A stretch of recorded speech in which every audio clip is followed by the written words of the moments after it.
And I tell you, you're not being given all this leeway to treat the American people like garbage for nothing. They're getting ready for a total takeover. And all of you idiots that serve this system have no idea the bear trap you're sticking your foot in. I got him. I got it. Okay, thank you, sir. Thank you, sir. We're gonna go to the next call. Let's go ahead now and go to Tim in Chicago. Are you military or police? Neither. I am actually a friend of a person that builds police cars for a living, and they're pumping out 200 cars a day, 6 days a week. Okay, what type of cars are they pumping out a day? Police cars. 80% are unmarked. Yeah, I've noticed they're going to the unmarked stuff so that the little slaves don't notice what's going on. Everything's going to a secret police situation. What else do you have to say about all this? I can't really talk too much on air, but I can talk off air if you'd like. What? So, I mean, specifically about what, though? What type of information? Just as many as they're pumping out, where are all these cars going? Why do we need that many police? And it's just one company of the three major companies that are building police cars. Well, they're all writing more tickets. They're hiring more cops to be the minders for the takeover of America. And they're doing psychological profiles to hire people that will do whatever they're told. Thank you for the call, sir. Look, the gravity of what we're talking about is so huge. And it is an illusion. It is an illusion that if you just keep your head down, you're going to be okay. Not with a group of globalists like this. Let me tell you something. These people want world government. They want forced abortion all over the country. They're giving kids vaccines at public schools without parental consent illegally now. All over the country. They're just doing what they want. They have a name for it. It starts with a big capital T. Terrible. Tyrant. Tyrannosaurus Rex. And people are going to learn why tyranny's been hated throughout history. Because America has basically got a case of cancer. It's in every organ, every level of society, and it's running rampant, and they are on a power trip, and they like it, and they've hired all these minions that get off on it, and they've told them, you're being given power. But the 1 hour of power you're given, figuratively in history, that hour that the devil's going to be given power. The devil's been given an hour of power quite a few times, hasn't he? All of you that serve this will be destroyed. You will be judged, and I'm not talking about by the militia that the police are trying to take on. And, of course, the militia aren't going to attack anybody. Pretty much non-existent and totally infiltrated. The globalist will blow up police departments and blame it on the... See, I mean, the thing is, this is all so complex. Obviously, police, they're either going to hire a patsy like all these FBI ops who's mentally ill and has an IQ around room temperature to attack you, or they're going to do it themselves, like Oklahoma City. And then try to get you all riled up to go out. We're going to show these anti-New World Order people. We're going to go arrest a bunch of them.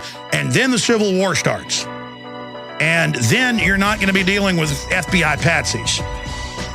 But hey, listen, I know you like cracking U.S. citizens' heads. You think you're going to win. You like the New World Order. You're going to go ahead with it. I got it. I understand that. Long after I'm gone, my actions will still be felt, though, because I've already alerted everybody. Look at this headline out of the BBC. EU should undermine national homogeneity. Am I pronouncing that right? I know what it means. It means culture of a nation. Says UN migration chief, that's BBC, it goes on, to say the UN special representative on migration was also quizzed about the EU should do about evidence for the Economic Cooperation Development Group that employment rates among migrants were higher in the U.S. and Australia than EU countries. He told the committee the United States and Australia and New Zealand are migrant societies, and therefore they accommodate more readily those from other backgrounds. Really, Europe's got higher rates of immigrants than even we do ourselves. We still nurse a sense of homogeneity and a difference from others. And that's precisely why the European Union, in my view, should be doing its best to undermine. Again, the attitude is the UN openly says they want to get rid of heterosexuals. It's not just that we're saying be nice to gay people. It's that, oh, the straight people are bad. It's not just saying, I mean, they're running TV ads now. The Minnesota government is funding it in the state, saying being white is bad in and of itself. I'm not joking. Just look it up. It was all over the news last week. I mean, again, it's about getting everybody fighting with each other. It's diabolical. There it is. EU should undermine national sovereignty. I mean, national culture. That's what they're saying, says UN migration chief. Okay, let's shift gears to this next story. I should have spent the whole show on this, and I got a bunch of callers, a bunch of military and police, but I can't tell who is or who isn't. A bunch of other callers got in somehow on the phone system. But bird flu virus is just 3 mutations away from making the leap into a deadly human pandemic. The problem, some studies show over 90% die who are able to contract it. So it is one of those super weapons if it jumps. Here's the Prisonplanet article talking about the Times of India and the Daily Mail. Weaponized bird flu research published as virus, just mutations away from pandemic. So they publish how to weaponize it and then say, oh, but it's going to be a natural mutation, even though the globalists want to reduce population numbers. Here's some good news out of prisonplanet.com. Natural News is also reporting on it, and also Natural Society. Even the American Medical Association recommends pre-market safety testing of GMO foods. They have thousands of companies taking thousands a year of different genetic plants, animals, you name it, and firing randomly insect, reptile, human, other mammal DNA into it to create random mutations. You already get with just hybridization. Mixing plants of a similar species together, you can get very dangerous mutations, especially a few generations down the road. Anybody who's planted hybridized plants and gotten seeds that are still fertile, most of them aren't, and planted them again knows I've had hybridized zinnias, the next generation, look like something out of a science fiction movie. But now even the American Medical Association has come out and said, reversing themselves, that there should be more studies and that things should be labeled. The Chicago Tribune is also reporting. They had a meeting in Chicago.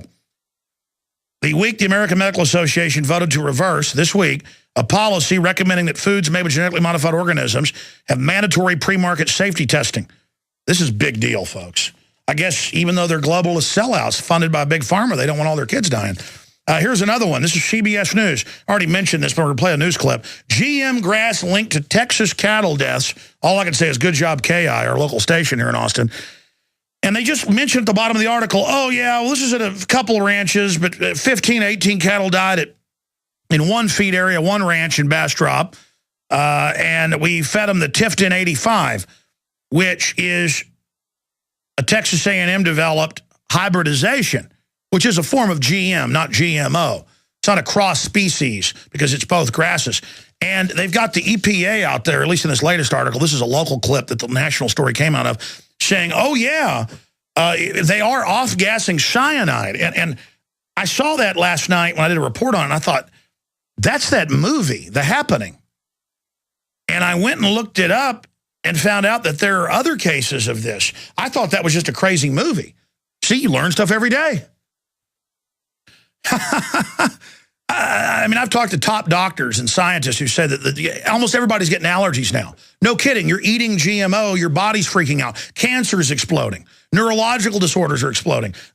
Diseases of the gut, diseases of the skeletal system, diseases of the nerves, neurological. It's all skyrocketing.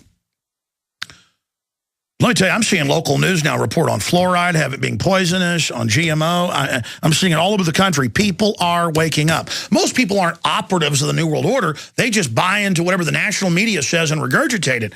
It's time for everybody to start standing up to whatever level of tyranny you think is important. Whatever you think is serious. Just get involved a little bit, and together we can change the world.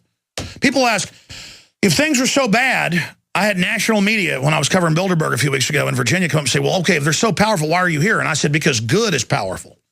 I said, most people in the system are not bad. They're compartmentalized. And I said, the fact that our forebears had a First Amendment and a Second Amendment, and the fact that people have just been speaking out, we have a chance of beating these globalists. They're not all powerful.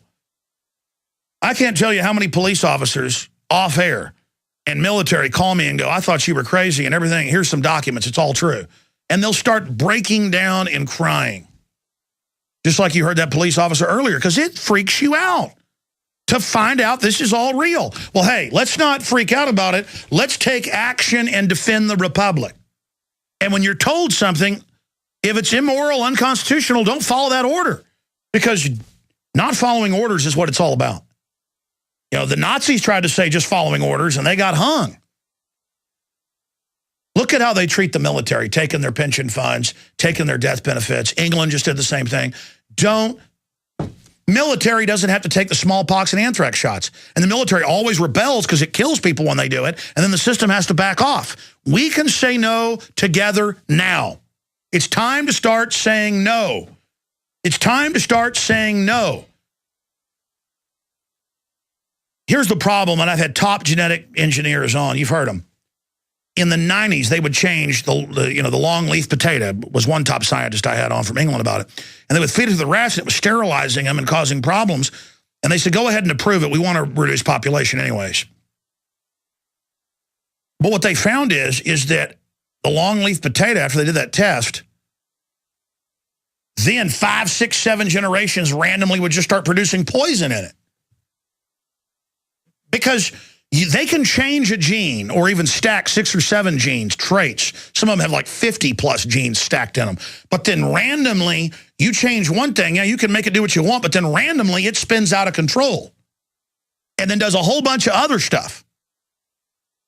People are like, oh, well, you're not a genetic engineer. Oh, really? I've only interviewed probably 50 of them. Go read the papers yourself. Go read the scientific papers. Go find out. You know, scientists for decades said, oh, 96% of the DNA is junk. Now they've reversed. Oh, it's not junk. Sorry, yeah, you changed that little...